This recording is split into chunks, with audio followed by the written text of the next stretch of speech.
Good morning সবাইকে। আজ রবিবারের সকালে শুভেচ্ছা ও ভালোবাসা। সবাই নিশ্চয়ই ভালো আছো, আমিও ভালো আছি। তো চলে এলাম আমার ছোট্ট রান্নাঘরে। তো আজকে রবিবার মানে একটু স্পেশাল কিছু। আজকে রান্না করব ঘুগনি। তো ঘুগনিটা অলরেডি বসিয়ে গেছে, মশলা কষা হয়ে গেছে, ঘুগনিটা চলছে, হয়েও গেছে প্রায়। আর দাদাভাই তো সাথেই আছে আমাকে হেল্প করার জন্য। তো তারপরে চলে এলাম এখানে চায়ের কাপ নিয়ে। তো আজকে ইচ্ছে হলো একটু লিকার চা খাবো। আমি একটু লিকার চা আগে করে নিয়েছি, তারপরে তাদের জন্য করেছি দুধ চা।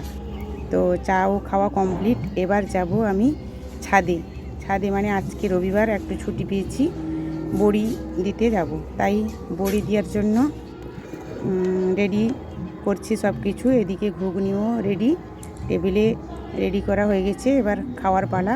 এখানে ছেলের জন্য একটা ডিমের সিদ্ধ করেছি, আর এখানে বড়ির সরঞ্জাম সব কিছু নিয়ে নিয়েছি। এবার চললাম ছাদে।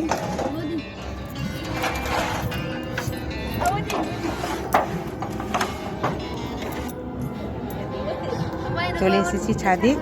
তো বড়ি দেওয়ার জন্য অবশ্যই তোমরা ভিডিওটি কেমন লাগছে জানিও। তো টাটা।